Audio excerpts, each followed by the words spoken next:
এই পশ্চিমবঙ্গে মানুষের ভোটার লিস্টে নাম তোলার যে প্রক্রিয়া, সেই প্রক্রিয়ায় অযথা বিলম্ব হওয়ার কারণে লক্ষ লক্ষ মানুষের নাম সেখানে তোলা সম্ভব হচ্ছে না। কারণ ট্রাইব্যুনালের নামে এখানটায় প্রতিষ্ঠান তৈরি হলে তার কোনো পরিকাঠামো নেই। হাইকোর্টের জজরা বলছে যে এই ট্রাইব্যুনালে মানুষের নাম নির্ধারণ করবার, অর্থাৎ সে ভোটার লিস্টে থাকবে কি থাকবে না তা নির্ধারণ করতে গেলে 21 বছর সময় লাগবে। এটাতে গতি আনা দরকার, কারণ লক্ষ লক্ষ মানুষের নাম কিন্তু আজ বাদ চলে যাচ্ছে। এবং দুর্ভাগ্যের বিষয়, নির্বাচন কমিশন নিজে নাম বাদ দেওয়ার জন্য সব থেকে তৎপর হয়ে গেছে সরকারের কথাই। এরকম লক্ষ লক্ষ মানুষের নাম যদি বাদ চলে যায়, তাহলে আগামী দিনে ভারতবর্ষের গণতন্ত্র ভুলুণ্ঠিত হবে। গণতন্ত্রের মূল বিষয়টা হচ্ছে সেখানকার মানুষের ভোট অধিকার, সে ভোট দেওয়ার বিনিময়ে সে সেখানটাই তার সরকারের দেশের ভাগ্য নিয়ন্ত্রণ করে। এটার নামই গণতন্ত্র। সেটা থেকে যদি মানুষকে বঞ্চিত করা হয়, তাহলে এই দেশ আর দেশ থাকবে না, গণতন্ত্র আর গণতন্ত্র থাকবে না। আমাদের দেশের এই দুরবস্থা তৈরি করার জন্য আজকে নির্বাচন কমিশনের বিরুদ্ধে আমাদের লড়াই, ভারত সরকারের বিরুদ্ধে লড়াই, যে ভারতবর্ষের মানুষের যে বৈধ ভোট দেওয়ার অধিকার সেটা কোনো মতে কেড়ে নিতে দেওয়া হবে না।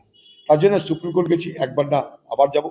সুপ্রিম কোর্টের কাছে তারা উত্তর দিতে পারছে না। আমরা প্রশ্ন করেছিলাম এর আগের দিন, যে আমাদের তরফ থেকে প্রশ্ন করা হয়েছিল যে কতজনের নাম উঠেছে, কতজনের নাম বাদ গেছে, কতজন আবেদন করেছে, সব তথ্য দাও। সেই তথ্য সুপ্রিম কোর্টে দিতে পারেনি।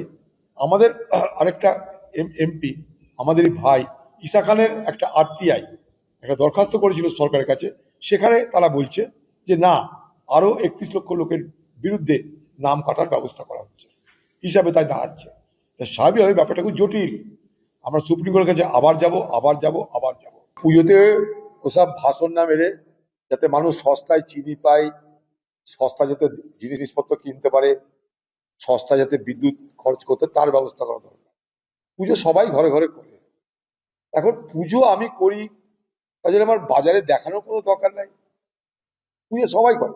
আমার নিজের একটা মন্দির আছে, কখনো কেউ জানেন ঢোল বাজায়? পুজো সবাই করে।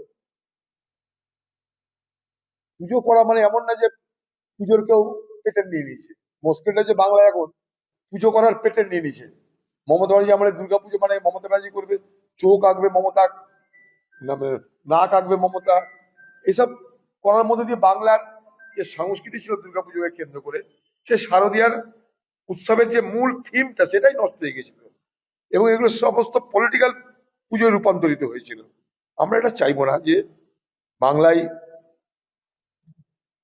পুজোকে কেন্দ্র করে কোন রকম ভাবে মানুষের মধ্যে এই ভাবনা তৈরি হোক যে এটা আমার পুজো, এটা এই পার্টির পুজো, সেটা সেই পার্টির পুজো। পুজো কোনো পার্টি হতে পারে না, পুজো মানুষের। মন্দির মসজিদ পুজো ঈদ নিয়েই আমরা পশ্চিমবঙ্গের মানুষ বড় হয়েছি। দয়া করে আর এইসব নিয়ে রাজনীতি না করে মানুষের মূল সমস্যার কথা ভাবুন। কেন অন্নপূর্ণার ভান্ডার পাচ্ছে না ভাবুন, কেন রুটি রুজি পাচ্ছে না ভাবুন, কেন বাংলায় জিনিসপত্রের দাম বাড়ছে ভাবুন, কেন এসআইআর এ মানুষের নাম বাদ যাচ্ছে সেগুলো ভাবুন। অনেক বেশি কাজ হবে এগুলোতে।